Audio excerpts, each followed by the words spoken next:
नमस्कार दोस्तों, हमारे सामने प्रश्न है कि कौन सा कथन सही है। पहला ऑप्शन है कि हाइड्रोजन परऑक्साइड परमैंगनेट आयन को ऑक्सीकृत कर सकता है। सेकंड है कि परमैंगनेट आयन मैग्नस आयन को ऑक्सीकृत कर सकता है। तीसरा ऑप्शन है मैग्नेट आयन परमैंगनेट आयन से अधिक स्थायी है। और आपके जो चौथा ऑप्शन है वो है कि परमैंगनेट आयन का अपचयन मैग्नेट आयन में नहीं किया जा सकता। तो आपको सही कथन बताना है निम्न में से कौन सा है। तो दोस्तों आप एक बात पर ध्यान दीजिए। पहला पूछा है कि आपसे पूछा है कि हाइड्रोजन परऑक्साइड क्या कर सकता है, आपके परमैंगनेट आयन का क्या कर सकता है, आपके ऑक्सीकरण कर सकता है, आपसे ये पूछा है। तो दोस्तों MnO4- होता है आपके परमैंगनेट आयन और इसका जो ऑक्सीडेशन नंबर होती है मैग्नीज की वो होती है आपके +7। और मैग्नीज की जो ऑक्सीकरण संख्या है वो 7 से ज़्यादा नहीं जा सकती। तो हाइड्रोजन परऑक्साइड परमैंगनेट आयन को ऑक्सीकृत कर सकता है, नहीं कर सकता, क्योंकि जो आपके मैग्नीज है वो मैग्नीज +7 से ज़्यादा जा ही नहीं सकता। इससे कम भले जा सकता है लेकिन ज़्यादा नहीं जा सकता। तो पहला कथन गलत। सेकेंड है कि परमैंगनेट आयन मैग्नस आयन को ऑक्सीकृत कर सकता है। तो आपसे पूछा है कि MnO4- आयन क्या है, आपके मैग्नीज +2 है, इसको ऑक्सीकृत कर सकता है या नहीं।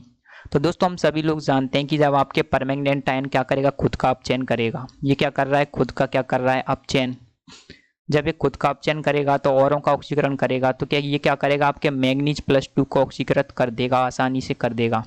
तो परमैंगनेट आयन मैग्नस आयन को ऑक्सीकृत कर सकता है, ये कथन सत्य कथन है।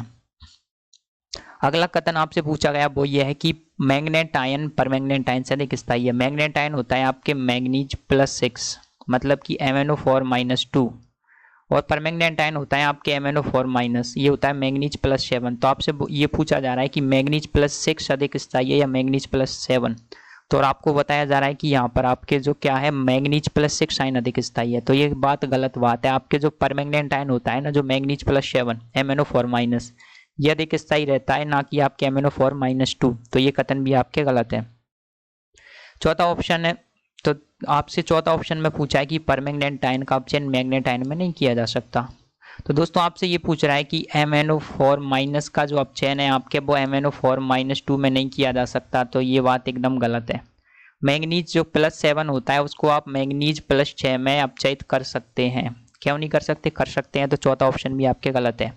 तो दोस्तों हमने जो सारे ऑप्शन है उनका जो एनालिसिस किया उससे एक बात पता लगी है कि आपके जो सही उत्तर है वो ये है कि परमैंगनेट आयन मैग्नस आयन को ऑक्सीकृत कर सकता है, मतलब कि मैग्नीज +7 वो क्या है, आपके मैग्नीज +2 को ऑक्सीकृत कर सकता है। तो ये कथन सत्य कथन है। तो राइट आंसर आएगा आपका ऑप्शन नंबर 2। Thank you.